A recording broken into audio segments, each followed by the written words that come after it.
একসময় এনজিও কর্মী ছিলেন মোহাম্মদ আতিকুর রহমান আতিক। বর্তমানে নগরীর লোকনাথ স্কুল মার্কেটে অহনা নামে একটি ফার্মেসি পরিচালনা করছেন তিনি।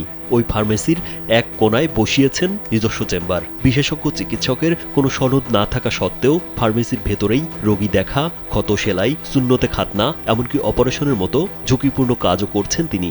নিজেকে সব রোগের বিশেষজ্ঞ হিসেবে পরিচয় দিয়ে প্রতিদিন গড়ে 250 থেকে 300 রোগীকে চিকিৎসা দিচ্ছেন তিনি। তার ভুল চিকিৎসায় একাধিক রোগীর শারীরিক ক্ষতির পাশাপাশি মৃত্যুও হয়েছে।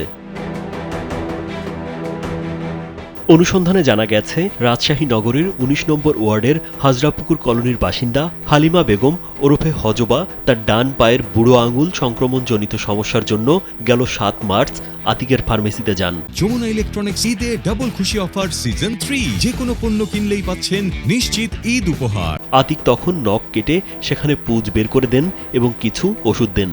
দুদিন পর ফলো আপে গেলে তিনি আঙুলে পোকার ডিম রয়েছে বলে জানান এবং তারপিন নামক একটি ক্ষতিকর তরল ইনজেকশনের মাধ্যমে আঙুলের 3টি স্থানে পুশ করে বাড়ি পাঠিয়ে দেন। এখানে একটা ফুসলি হয়েছিল, ফুসলিটা তো গইলেও যায়নি, কিছু হয়নি। এখন কি করে যে ফুটে হলো, যে ওখানে মাছি বসে কিছু ওটা বুঝতেই পারেনি। ওখানটাতে ফুটে একটা সুরুং ফুটের মধ্যে সকল ওরকম 2 দিন থাকে সব কন বেদনা বিষ দুনিয়ার হয়েছে।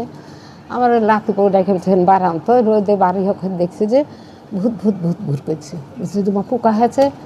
সেই রাতেই হজবার পায়ের পাতা অস্বাভাবিক ফুলে লাল হয়ে যায় এবং প্রচণ্ড ব্যথা শুরু হয়। পরদিন আবার আতিকের কাছে গেলে তিনি কিছু অ্যান্টিবায়োটিক দিয়ে ফেরত পাঠান।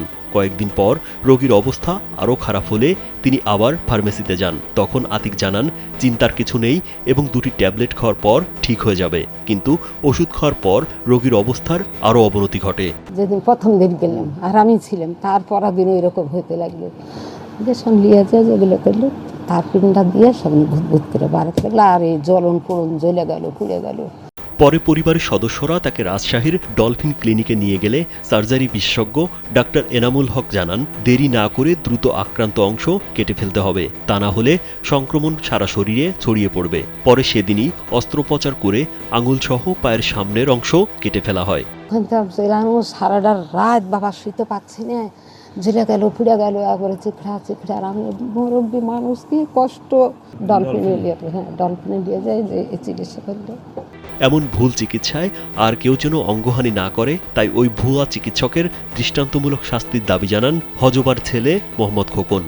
আমি বড় ছেলে স্যার, আমার খুব খারাপ লাগে, আমি আর পাচ্ছি না ভাই, সেই জন্য তো আমার টেনশন, আমার ভাই খুব খারাপ লাগে ভাই। পরবর্তী যে শাস্তি যেরকমভাবে দিবে, আমি পাচ্ছি না তো কিছু করতে, কোনো দিকেই আমি পাচ্ছি না। আমার সাইডে বামে ডাইনে কেউ আমাকে হেল্প করছে না। স্থানীয়দের অভিযোগ, রমজানের শুরুতে আরও এক রোগী আতিকের দোকানে চিকিৎসা নিতে যান। আতিক তাকে ইনজেকশন দিয়ে ফার্মেসিতে বসিয়ে রেখে পাশের দোকানে চা খেতে যান। কিছুক্ষণের মধ্যেই ফার্মেসির সামনেই রোগীটি মারা যান। পরে মরদেহ দ্রুত হাসপাতালে পাঠিয়ে দায় এড়ানোর চেষ্টা করেন। হাসপাতালে নিয়ে গেলে কর্তব্যরত চিকিৎসক রোগীকে মৃত ঘোষণা করেন। আতিক স্থানীয় এক রাজনৈতিক দলের নেতার মাধ্যমে সংবাদ প্রকাশ না করতে অনুরোধ জানান। এ সময় আতিক বলেন, এর আগেও এমন রোগী এসেছিল, তারপিন দিয়ে ভালো হয়েছিল। হজবার ক্ষেত্রে একটু সমস্যা হয়েছে। এক রোগী মারা যাওয়ার ঘটনায় তিনি বলেন, তিনি খারাপ অবস্থা নিয়ে এসেছিলেন, হাসপাতালে যেতে বলেন এবং পরে সেখানে তিনি মারা যান।